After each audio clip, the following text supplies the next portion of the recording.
Hello ಸ್ನೇಹಿತರೆ, ನಮಸ್ತೆ. Welcome to Karnataka job news YouTube channel. ವೀಕ್ಷಕರೇ, ಸರ್ಕಾರಿ ಉದ್ಯೋಗದ ನಿರೀಕ್ಷೆಯಲ್ಲಿರುವ ಹಾಗೆ ಹಗಲಿರುಳು ಓದ್ತಾ ಇರುವ ರಾಜ್ಯದ ಲಕ್ಷಾಂತರ ಅಭ್ಯರ್ಥಿಗಳಿಗೆ ಭರ್ಜರಿ ಸಿಹಿ ಸುದ್ದಿ ಸಿಕ್ಕಿದೆ.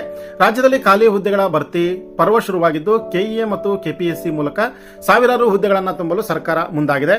ಪತ್ರಿಕೆಯ ವರದಿಯ ಪ್ರಕಾರ ಯಾವ್ಯಾವ ಇಲಾಖೆಯಲ್ಲಿ ಎಷ್ಟು ಹುದ್ದೆಗಳಿವೆ ಮತ್ತು ಅರ್ಜಿ ಸಲ್ಲಿಕೆ ಯಾವಾಗ ಶುರುವಾಗಲಿದೆ ಎಂಬ ಸಂಪೂರ್ಣ ಮಾಹಿತಿಯನ್ನ ಈ ವಿಡಿಯೋದಲ್ಲಿ ನೋಡೋಣ. ಸ್ನೇಹಿತರೆ, ಕರ್ನಾಟಕ ರಾಜ್ಯದಲ್ಲಿ ವಿವಿಧ ಹುದ್ದೆಗಳ ಭರ್ತಿ ನಡೀತಾ ಇದೆ. ಅದರಲ್ಲಿ ಕರ್ನಾಟಕ ಪರೀಕ್ಷಾ ಪ್ರಾಧಿಕಾರದಿಂದ ಆರಂಭವಾಗತಕ್ಕಂತಹ ಹುದ್ದೆಗಳು ಈಗಾಗಲೇ ಸಿವಿಲ್ ಪೊಲೀಸ್ ಕಾನ್ಸ್ಟೇಬಲ್ ಹುದ್ದೆಗಳ ಆರಂಭ ಆಗಿರುವಂತದ್ದು. ಆನ್ಲೈನ್ ಮೂಲಕ ಅರ್ಜಿಗಳನ್ನು ಕೂಡ ಕರೆಯಲಾಗಿರುತ್ತೆ. ಅದರ ಜೊತೆಗೆ ಪೊಲೀಸ್ ಕಾನ್ಸ್ಟೇಬಲ್ DAR ಹುದ್ದೆಗಳ ನೇಮಕಾತಿ ಕೂಡ ನಡೆಯುತ್ತೆ. ಒಟ್ಟು 1600 police constable reserve police recruitment ನಡೀತಾ ಇದೆ ಅನ್ನುವಂಥ ಒಂದು ಮಾಹಿತಿ ಬಂದಿರುವಂತದ್ದು.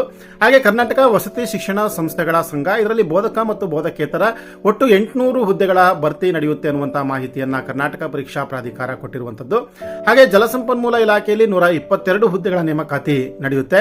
ಪ್ರವಾಸೋದ್ಯಮ ಇಲಾಖೆಯಲ್ಲಿ ಒಟ್ಟು 18 ಹುದ್ದೆಗಳ ಭರ್ತಿ ನಡೆಯಲಿದೆ ಅನ್ನುವಂಥದ್ದು. ಹಾಗೆ ಕೈಮಗ್ಗ ಇಲಾಖೆಯಲ್ಲಿ ಒಟ್ಟು 22 ಹುದ್ದೆಗಳ ಭರ್ತಿ ನಡೆಯುತ್ತೆ ಅನ್ನುವಂಥ ಮಾಹಿತಿ ಸಿಕ್ಕಿದೆ. ಹಾಗೆ ಕರ್ನಾಟಕ ಲೋಕಸೇವಾ ಆಯೋಗದ ಮೂಲಕ ಕೂಡ ರಾಜ್ಯ ಸರ್ಕಾರದ ಹಲವಾರು ಹುದ್ದೆಗಳನ್ನ ತುಂಬುವಂತದ್ದು.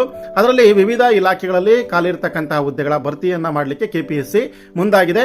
ಸೊ ಅದರಲ್ಲಿ ಸಮಾಜ ಕಲ್ಯಾಣ ಇಲಾಖೆಯಲ್ಲಿ ಹಾಸ್ಟೆಲ್ ವಾರ್ಡನ್ ಒಟ್ಟು 282 ಹುದ್ದೆಗಳು, HK ಮತ್ತು ನಾನ್ HK ಭಾಗದಲ್ಲಿ ಖಾಲಿ ಇರತಕ್ಕಂತಹ ಹುದ್ದೆಗಳು. ಹಾಗೆ ನಗರ ಮತ್ತು ಗ್ರಾಮಾಂತರ ಯೋಜನೆಯಲ್ಲಿ ಒಟ್ಟು ವಿವಿಧ ಹುದ್ದೆಗಳು 121 ಹುದ್ದೆಗಳ ಭರ್ತಿಯನ್ನ ಮಾಡಿಕೊಳ್ಳಲಿದೆ. ಹಾಗೆ ಜಲಸಂಪನ್ಮೂಲ ಇಲಾಖೆಯಲ್ಲಿ ಎಇ ಸಿವಿಲ್ ವಿಭಾಗದ ಹುದ್ದೆಗಳು ಒಟ್ಟು 27 ಹುದ್ದೆಗಳನ್ನ ಅಸಿಸ್ಟೆಂಟ್ ಎಂಜಿನಿಯರ್ ಸಿವಿಲ್ ವಿಭಾಗದಲ್ಲಿ ತುಂಬಿಕೊಳ್ಳಲಾಗುತ್ತೆ ಅನ್ನುವಂಥ ಮಾಹಿತಿ ಇದೆ. ಹಾಗೆ ಪುರಾತತ್ವ ವಸ್ತು ಸಂಗ್ರಹಾಲಯ ಮತ್ತು ಪರಂಪರೆ ಇಲಾಖೆಯಲ್ಲಿ 5 ಹುದ್ದೆಗಳನ್ನು ಭರ್ತಿ ಮಾಡಲಾಗ್ತಾ ಇದೆ. ಹಾಗೆ ಜಲಸಂಪನ್ಮೂಲ ಎಇ ಮೆಕ್ಯಾನಿಕಲ್ 3 ಹುದ್ದೆಗಳನ್ನು ತುಂಬಿಕೊಳ್ಳಲಾಗುತ್ತೆ. ಕನ್ನಡ ಮತ್ತು ಸಂಸ್ಕೃತಿ ನಿರ್ದೇಶನಾಲಯದ 2 ಹುದ್ದೆಗಳು.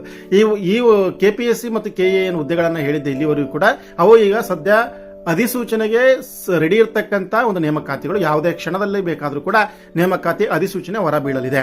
ಅದರ ಜೊತೆಗೆ ಮತ್ತೆ ಮುಂದಿನ ಸರ್ಕಾರದ ಪ್ರಸ್ತಾವನೆಯ ಅನುಸಾರ 2 ಹಂತಗಳಲ್ಲಿ ರಿಕ್ರೂಟ್ಮೆಂಟ್ ನಡೆಸುವಂತಹ ಒಂದು ಯೋಚನೆಯನ್ನ ಕೆಇಎ ಮತ್ತು ಕೆಪಿಎಸ್ಸಿ ಮಾಡಿಕೊಂಡಿದೆ ಅಂತಕ್ಕಂಥದ್ದು. ಮೊದಲನೇ ಹಂತದ ಅಧಿಸೂಚನೆಗಳು ಜೂನ್ 15ರ ಒಳಗೆ ಸರ್ಕಾರದಿಂದ ಯಾವುದೇ ಪ್ರಸ್ತಾವನೆಯನ್ನ ಬಂದರೂ ಕೂಡ ಅದನ್ನ ಜೂನ್ 20 ಅಥವಾ ಆಸುಪಾಸಿನಲ್ಲಿ ಅದಕ್ಕೆ ಸಂಬಂಧಪಟ್ಟಂತ ಅಧಿಸೂಚನೆಯನ್ನ ಹೊರಡಿಸಲಾಗುತ್ತೆ ಮತ್ತು ಜೂನ್ 23ನೇ ತಾರೀಕಿಂದ ಜುಲೈ 18ನೇ ತಾರೀಕಿನವರೆಗೂ ಕೂಡ ಅರ್ಜಿಯನ್ನು ಸಲ್ಲಿಸಲಿಕ್ಕೆ ಅವಕಾಶವನ್ನ ಕಲ್ಪಿಸಿಕೊಡಲಾಗುತ್ತೆ. ಇದು ಮೊದಲನೇ ಹಂತದ ಅಧಿಸೂಚನೆಗಳು. ಇನ್ನು ಎರಡನೇ ಹಂತದ ಅಧಿಸೂಚನೆಗಳನ್ನ ಬಂದ್ರೆ ಜೂನ್ 15ರಿಂದ ಆಗಸ್ಟ್ 23ನೇ ತಾರೀಕಿನವರೆಗೂ ಕೂಡ ಯಾವ್ಯಾವ ಸರ್ಕಾರದ ಒಂದು ಪ್ರಸ್ತಾವನೆಗಳು ಬರುತ್ತೆ ಅವುಗಳಿಗೆ ಸಂಬಂಧಪಟ್ಟಂತೆ ಸೆಪ್ಟೆಂಬರ್ 1ನೇ ತಾರೀಕು ಅಧಿಸೂಚನೆಯನ್ನ ಹೊರಡಿಸುವಂತಹ ಒಂದು ಸಾಧ್ಯತೆ ಇರುತ್ತೆ. ಸೆಪ್ಟೆಂಬರ್ 3ನೇ ತಾರೀಕಿಂದ ಸೆಪ್ಟೆಂಬರ್ 30ರವರೆಗೂ ಕೂಡ ಆನ್ಲೈನ್ ಮೂಲಕ ಅರ್ಜಿಯನ್ನು ಸಲ್ಲಿಸಲಿಕ್ಕೆ ಅವಕಾಶವನ್ನ ಕಲ್ಪಿಸಿಕೊಡಲಾಗುತ್ತೆ ಅನ್ನುವಂಥ ಮಾಹಿತಿ ಇದೆ. ಸ್ನೇಹಿತರೆ, ಒಟ್ಟು ಸಾವಿರಾರು ಹುದ್ದೆಗಳ ಬೃಹತ್ ನೇಮಕಾತಿಗೆ ಸರ್ಕಾರ ಸಜ್ಜಾಗಿದೆ. ವಿಶೇಷವಾಗಿ ಪೊಲೀಸ್ ಇಲಾಖೆ, ವಸತಿ ಶಾಲೆಗಳು, ಸಮಾಜ ಕಲ್ಯಾಣ ಇಲಾಖೆಯಲ್ಲಿ ಉತ್ತಮ ಅವಕಾಶಗಳು ಇದಾವೆ.